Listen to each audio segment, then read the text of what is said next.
स्वागत है आप सभी स्टूडेंटों का जेएमबी स्टडी भारत में। तो आज हम स्टडी करते हैं अंगद सर के साथ कक्षा 9वीं की गणित के अध्याय 9 व्रत का। ये व्रत का भाग नंबर 14 है, जिसमें हम जानेंगे प्रश्नावली 9.3 के भाग 2 में प्रश्न क्रमांक 2 का संपूर्ण हल। इससे पहले यदि आपने हमारे चैनल जेएमबी स्टडी भारत को सब्सक्राइब नहीं किया है तो सब्सक्राइब कीजिए, ताकि इसी प्रकार की वीडियो आपको सबसे पहले मिल सके। तो आइए हम देखते हैं प्रश्न 2 क्या कहता है।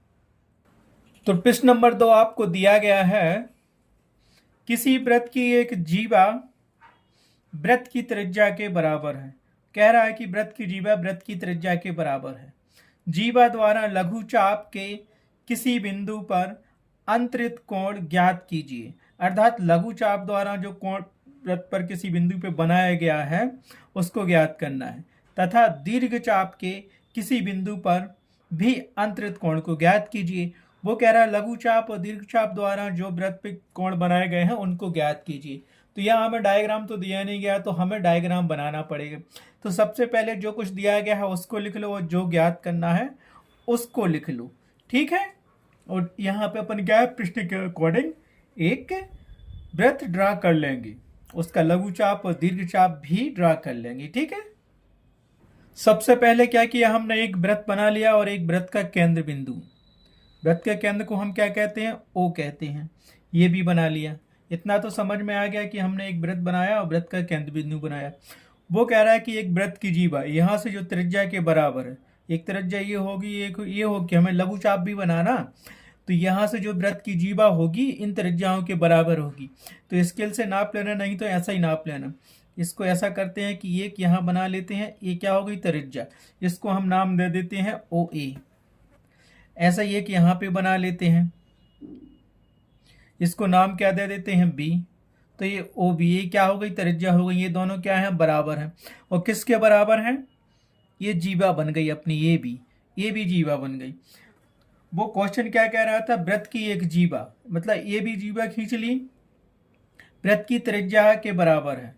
वृत्त की त्रिज्या ओ ए और ओ बी के बराबर ये भी जीवा हो गई। अब कह रहा जीवा द्वारा जो लघु चाप बनाया गया है, जीवा तो ये भी है, तो इसके द्वारा लघु चाप ये होगा अपना, होगा कि नहीं होगा।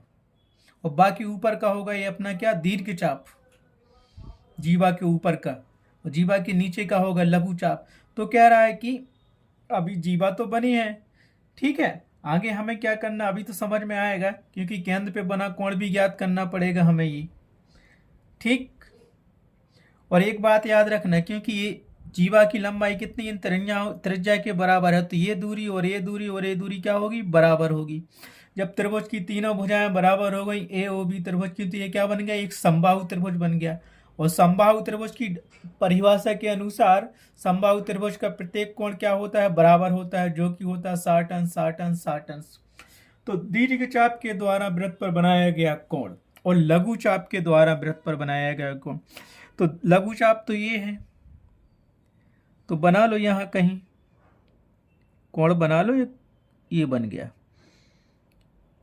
तो ये कोण हमें फाइंड करना है। इसका मुंह ऊपर की तरफ है, जबकि केंद्र पे बना कोण का मुंह नीचे की तरफ है। अब ये पूरा दीर्घ चाप मिल गया, ये इसके द्वारा बनाया गया कोण, ये कोण तो हमें ज्ञात करना ही है, इसको हम पी नाम दे सकते हैं, इसको बिंदु को। अब यहाँ कहीं बना लो कोई बिंदु, इसको नाम दे दो, जैसे क्यू नाम देना हो तो दे दो, क्योंकि लघु चाप अपना ये पूरा है, इसके द्वारा केंद्र पे इसके द्वारा बनाया गया कोण क्या होगा, तो इसको यहाँ मिला दो और इसको यहाँ मिला दो, ठीक है। तो वो दीर्घ चाप बन जाएगा। तो दीर्घ चाप ये हमारे पास जीवा ए बी के ऊपर का भाग, तो दीर्घ चाप द्वारा किसी बिंदु पर बनाया गया कोण ये है, ये हमें फाइंड करना है कोण क्यू। और लघु चाप जीवा के नीचे वाला था, तो ये बिंदु पी पर बन रहा है, तो कोण पी हमें ज्ञात करना है, ठीक है। और अब हमें क्या मिल गया, जब उसकी जीवा त्रिज्या के बराबर है, तो ये त्रिज्या और ये बराबर होती हैं वृत्त की त्रिज्याएं, और ये जीवा के बराबर है, तो ये तीनों भुजाएं क्या हो गई, बराबर हो गई। जब तीनों भुजाएं किसी त्रिभुज की बराबर होती हैं तो वो त्रिभुज होता है समबाहु त्रिभुज।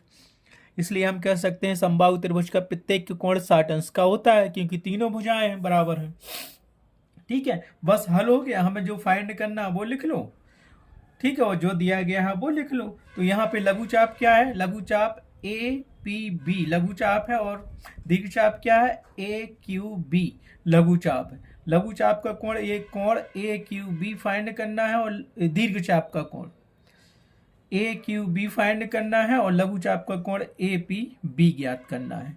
ठीक है, ये कोण तो 60 अंश का होगा, वो हम लिख देते हैं क्योंकि ये एक समबाहु त्रिभुज है। तो हमें जो दिया गया था पहले, अब उसको लिख लो, ड्रा तो कर लिया हमने। ठीक, क्या दिया गया था? दिया था कि वृत्त की एक जीवा ए बी, वृत्त की त्रिज्याओं ओ ए और ओ बी के बराबर है। तो इसको हम क्या लिख सकते हैं? इसीलिए इसको लिख सकते हैं ए बी बराबर ओ ए बराबर ओ बी। चाहो तो समीकरण 1 दे दो। ठीक है, अब जब तीनों भुजाएं त्रिभुज एबीसी की बराबर है तो हम उसको क्या लिख सकते हैं? ये तो त्रिज्या हो गई। ठीक है, तो हम लिख सकते हैं कि त्रिभुज ए ओ बी एक समबाहु त्रिभुज है। तो हमें ज्ञात क्या करना है? जीवा ए बी द्वारा निर्मित लघु चाप का कोण, लघु चाप जीवा ए बी के नीचे वाला, ये इन दोनों को मिला दिया बिंदु पी पर, तो ये कोण बन गया कोण ए पी बी, ये ज्ञात करना है। और दीर्घ चाप का कोण क्या है? ये पूरा जीवा के ऊपर का ए क्यू बी, ये कोण फाइंड करना है, ये ज्ञात करना है और ये कोण ज्ञात करना है। ठीक है, तो यहाँ लिख सकते हैं अर्थात या इसीलिए कौन कौन से कोण ज्ञात करने? लघु चाप का हमारे पास कोण होगा कोण ए पी बी, और दीर्घ चाप का कोण हमारे पास क्या होगा? ए क्यू बी। ये दो कोण फाइंड करना है। ठीक है, अब क्या करेंगे, कैसे ज्ञात करेंगे? हमें तो दिया गया था कि जीवा की लंबाई त्रिज्याओं के बराबर है। तो त्रिभुज ए ओ बी, देखेंगे कि तीनों भुजाएं त्रिभुज ए ओ बी की बराबर है, समीकरण 1 से दिया गया था। तो ये एक प्रकार का ये क्या होगा? एक समबाहु त्रिभुज होगा, और समबाहु त्रिभुज की परिभाषा से उसके तीनों कोण बराबर होते हैं 60 अंश के। तो लिख लो आप त्रिभुज ए ओ बी में। तो हमें ये कोण ज्ञात करने के लिए और ये कोण ज्ञात करने के लिए इस कोण की जरूरत पड़ेगी। तो त्रिभुज एबीसी में हम क्या कह सकते हैं? त्रिभुज एसी में कोण ए ओ बी बराबर कितना होगा? तो लिख सकते हो, क्योंकि त्रिभुज एसी में कोण ए ओ बी नीचे वाला कोण 60 डिग्री का होगा।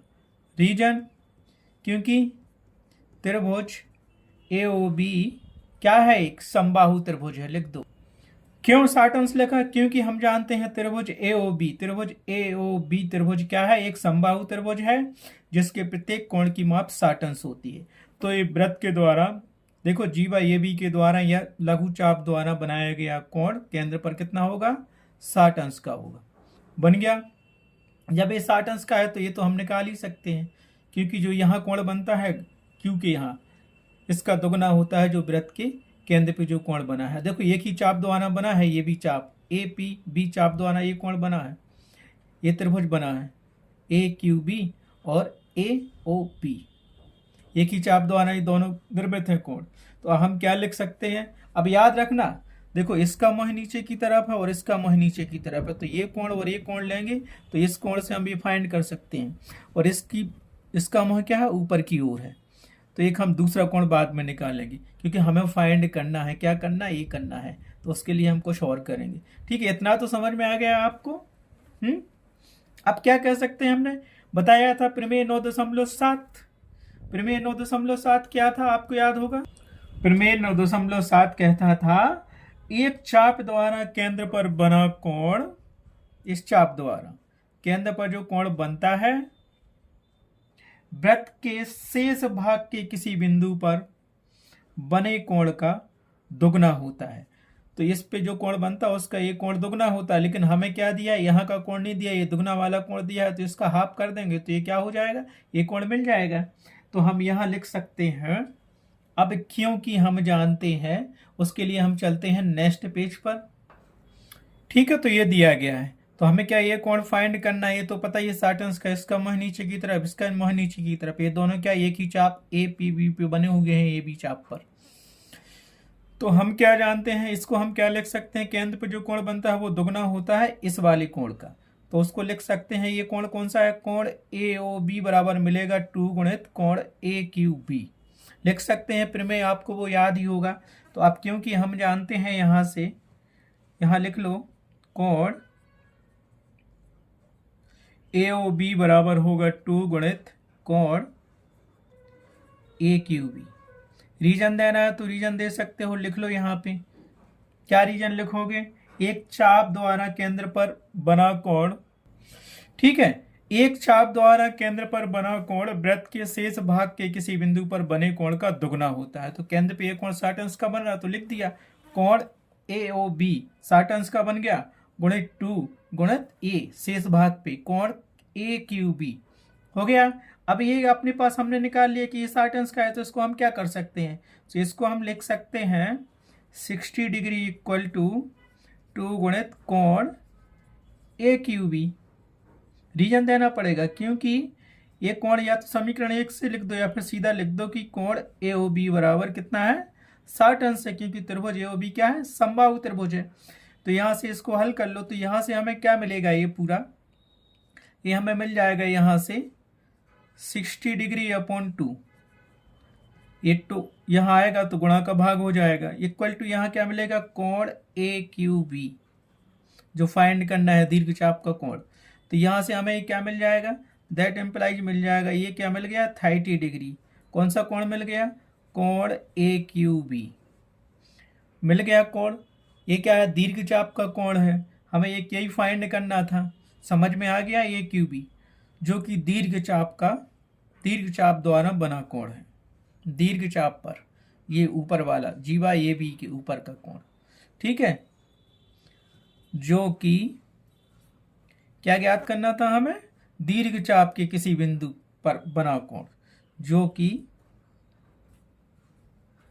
दीर्घ चाप के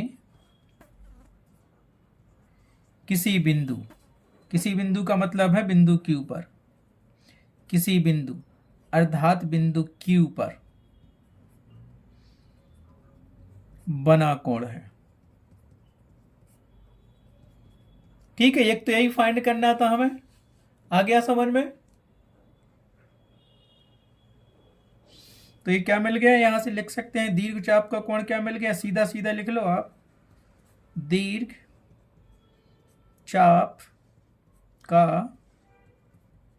कोण, दीर्घ चाप का कोण क्या है, ए क्यू बी बराबर 30 अंश, एक आंसर तो हो गया। अब लघु चाप का कोण हमें फाइंड करना है, ठीक है, लघु चाप ए है नीचे वाला ए पी बी, तो इस पे एक एक खींचा और एक एक खींचा, तो यहाँ से ये कोण बन गया, तो ये ज्ञात करना है। इसके लिए क्या करेंगे, इसका मुँह तो ऊपर की तरफ है, ये मुँह नीचे था, ये नीचे था, ठीक है। तो क्या करेंगे, इसका हम प्रतिवर्ती कोण निकाल लेंगे। इसके करने के कई तरीके हैं, ये कोण फाइंड करने के कई तरीके हैं, लेकिन हम यहाँ पे क्या करेंगे, जो प्रतिवर्ती कोण की परिभाषा हमने दी थी, है ना, ये कोण ऊपर की तरफ दिया है, तो ये ऊपर की तरफ एक और कोण यहाँ बना लेते हैं। तो ऊपर का कोण क्या होगा, जब किसी वृत्त पर एक कोण बनता है या त्रिभुज का एक कोण बनता है, तो क्या करते हैं हम, ये नीचे वाला कोण, ये त्रिभुज बना हुआ है तो इसके ऊपर का कोण क्या होगा, क्योंकि पूर्ण कोण क्या होता है 360 अंश का होता है, आया समझ में।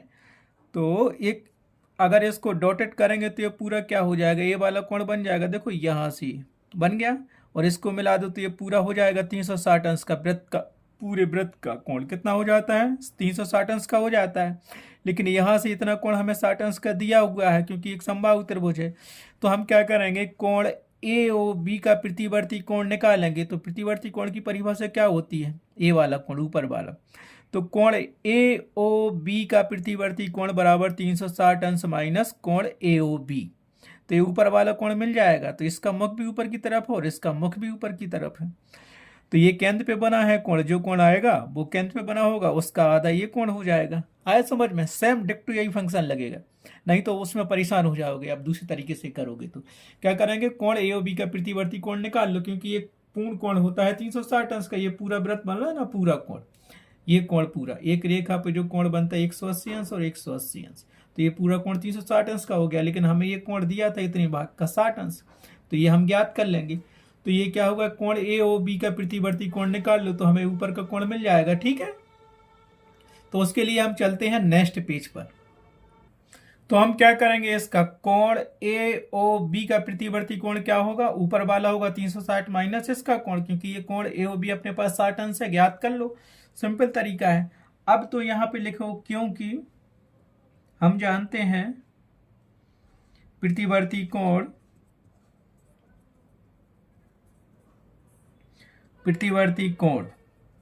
AOB का प्रतिवर्ती निकालना है। क्या होगा प्रतिवर्ती कोण कैसे ज्ञात करते थे हम? 360 डिग्री माइनस कोण AOB लिखा है तो कोण AB लिख दो, कोण AOB लिख दिया हमने। और कोण AOB हमें पता है 60 अंश का है, तो कोण AOB का प्रतिवर्ती कोण आ जाएगा। तो यहां से हमें क्या मिलेगा? ये 360 अंश माइनस 60 अंश, 60 डिग्री, क्योंकि हम जानते हैं कि कोण AOB बराबर है 60 अंश। तो यहां से हमें क्या मिल जाएगा? उसका प्रतिवर्ती कोण 300 डिग्री मिल जाएगा, ये प्रतिवर्ती कोण। तो ये क्या मिल गया हमें? प्रतिवर्ती कोण AOB बराबर 300 अंश, 300 का। ये क्या है? प्रतिवर्ती कोण, ये 60 अंश का छोड़ के ये ऊपर वाला मिल गया।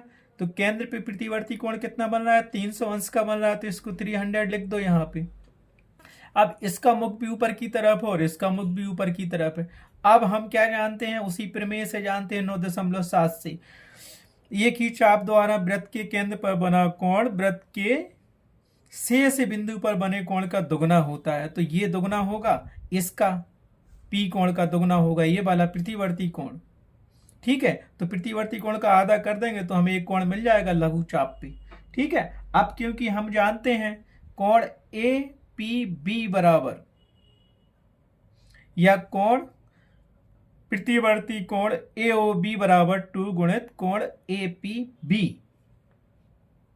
तो हम ऐसा तो लिख सकते हैं प्रतिवर्ती कोण AOB बराबर 2 गुणित कोण APB। क्यों?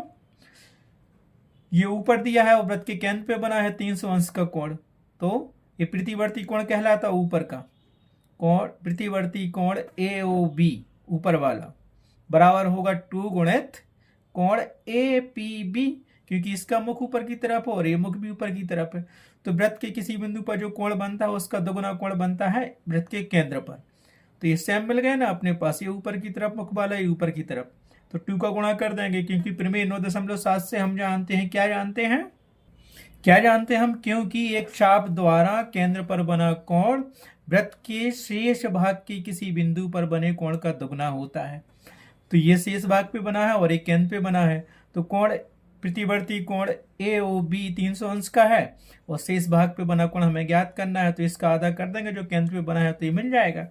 तो ये प्रतिवर्ती कोण का मान हमारे पास क्या है? 300 डिग्री है, तो यहाँ लिख दो। इसीलिए ये हो गया हमारे पास 300 डिग्री बराबर मिल गया 2 गुणित कोण APB, जो कि क्या है? लघु चाप है। रीजन देना हो तो लिख सकते हो कि प्रतिवर्ती कोण, लिखना पड़ेगा आपको क्योंकि बताना पड़ेगा एग्जामिनर को। प्रतिवर्ती कोण AOB बराबर हमने कितना निकाला था? 300 डिग्री, तो ये रीजन भी दे दिया।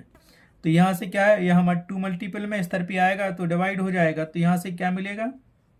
300/2 इक्वल टू कोण APB। ठीक है, तो यहां से हमें क्या मिलेगा? 2 से काट दो 300 को, तो 150 डिग्री का एंगल मिल जाएगा कोण APB। क्या हो गया? लघु चाप पे बना किसी बिंदु का कोण।